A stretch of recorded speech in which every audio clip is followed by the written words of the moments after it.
everybody, welcome to today's video. Today I am setting up my new bullet journal for the rest of 2022. I am still in an Archer and Olive B5 size notebook. This is from their spring release and I believe they called it the Mother Earth collection. And I'm so excited. It's my favorite shade of green, even though some people say it's a baby poo green shade. I'm okay with that. For this setup, I am using stamping, which I really love doing, especially for this kind of a setup. I do want to apologize. I was playing with the focus on my camera, and as a result, it now focuses on my head and blurs everything in the background. So I'll fill you in with what I'm doing. I'm starting off with Year at a Glance, which I always do. I really do enjoy this layout. As life starts getting back to normal and we start doing more things, it's really nice to have this just to look out. The stamps I'm using are from scrapbook.com, from Ali Edwards, Studio L2E, and the calendar stamps are from my shop. So if you're interested in any of those, I will link them down below. I just keep those 3 stamp sets minus the calendar set going throughout the entire setup.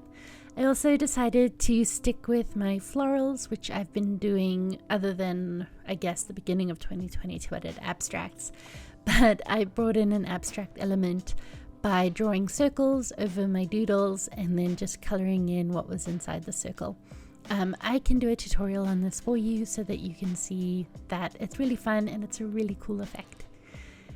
As always, I'm putting in my tabs. I'm just using Tombos. Normally I use acrylic, but for this setup I'm using my Tombos and a white gel pen to write on top of the tabs what that page is. The flowers are actually from the Peggy Dean Botanical Line Drawing book, and that's where I got these tutorials from. So you can definitely check that out. I've linked that down below for you as well. And then I'm using my Tombow mono drawing pens to do the details. Had a lot of fun. It took a while because I actually ended up but I put together a lot of pages, which I didn't want to do this time around. But the perfectionist in me wanted my tabs to be the perfect size. And so that's what we ended up with. I am excited to get into this journal and use this journal, and I definitely narrowed down the layouts and I thought a lot about it. I ended up having some technical difficulties last week. I meant to publish this last week, but I lost power in my office and it was just, it was a lot. So I apologize for this video being late, but here it is. As always, I'm doing my borders. I do that throughout my journal. I really love it. Sometimes I change up the border color, but for the setup I kept them black. I've also linked put the colors that I use in my Tombos down below if you want to copy this color scheme. So this page is for my content ideas. I kept it kind of open as a brain dump. I did put in a key, and for the key for my content I have tutorials and setups and all those kinds of fun things split up, newsletter ideas, and then my idea is to highlight it in whatever color I decide so that I know where that content belongs. I've actually been using Notion for a lot of my content creation and it's been really helpful. So if you want to hear more about how I use Notion, let me know down in the comments below. But I've definitely been enjoying having that digital productivity aspect as well as my bullet journal.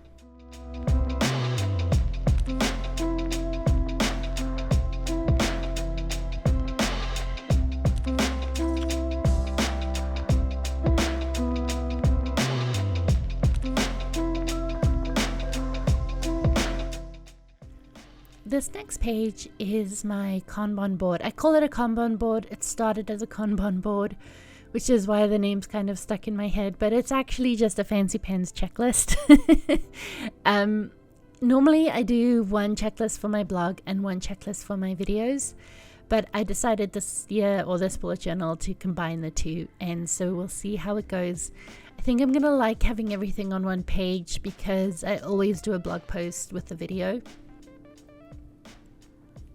or at least I try to always do a blog post with a video. The lines took forever to draw, and we'll see if I regret it, but I'm excited to see how this works out for me.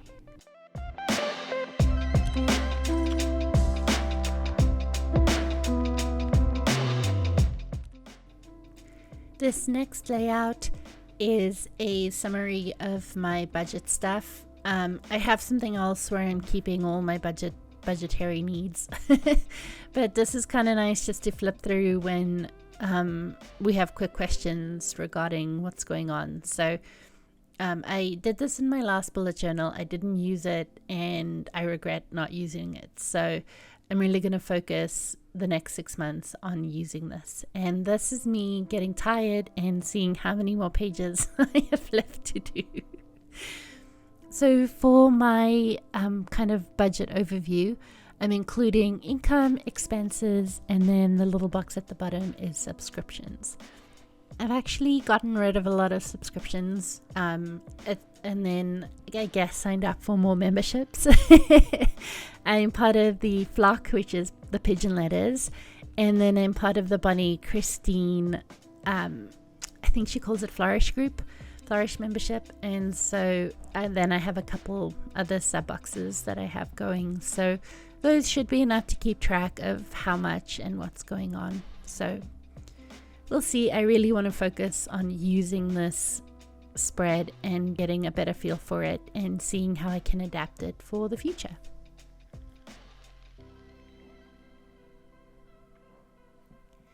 This next layout first came up in my January 2022 setup. It's a project checklist or a project management tool. Basically what I've done is there are, I believe, 6 blocks and basically a project a month, or a bigger project a month, and I'm writing down what the project is, how important it is, the date it's due, and then the steps I need to take to get the task or the project done. I'm really excited about this. I was using it monthly but decided that was too much, and so instead I'm going to focus on one big project a month and go from there. I really hope this is going to help my brain kind of get around this whole procrastination thing. I've come to realize I work really well under a deadline, but when those deadlines start smushing together, it's a bad idea. So that's going to be one of my focuses for the rest of the year, is to just get through working ahead, because I can't do this anymore. I'm getting too busy.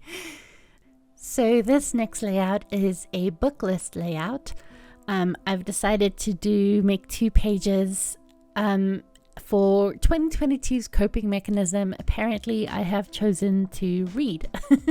So between physical books, audiobooks, and ebooks, I'm actually doing really well. I'm really proud of myself. I've probably read double what I did in 2021 already. So I thought I would start keeping track of that with this book list.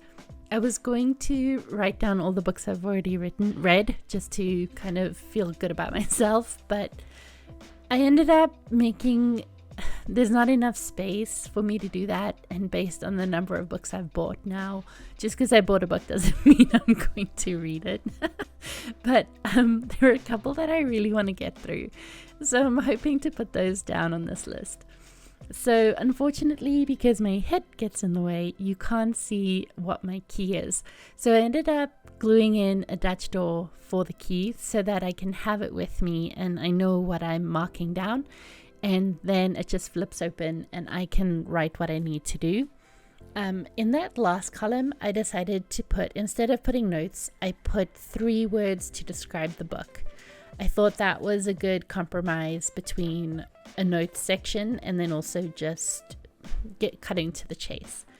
I included my 5-star stamp again, and I really loved how it turned out. So just to go back for my key, I have platform, which is audio, ebook, or book. And then I have purpose, which is work, pleasure, or improvement. So we'll see how that goes. I'm crushing it on the pleasure and the work side of things. So I need to, there are a couple of improvement books that I want to read. So those will be hopefully next on my list. So these two layouts, I swear I consistently create them every time and I don't use them. So the reason why I chose to include them was, number one, keeping track of the courses I have and I want to do. Number two, the wish list. I think I have come up with a really, really fun idea for the wish list. As you can see, there's a big square or rectangle at the bottom of the wish list. I will be doing a tutorial on what I'm going to put in that rectangle, and I'm so excited for it.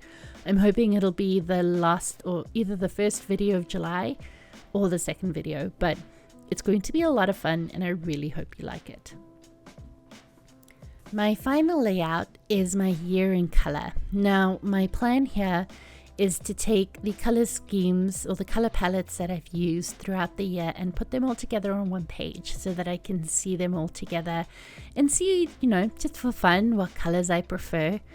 And I decided to stamp out the months because it just looks nicer.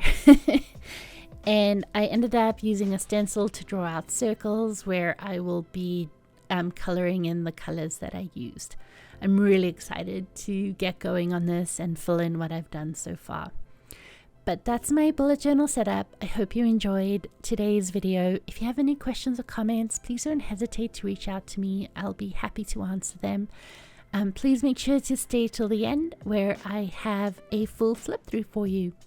But otherwise, thank you so much for watching today. I'll see you in the next one.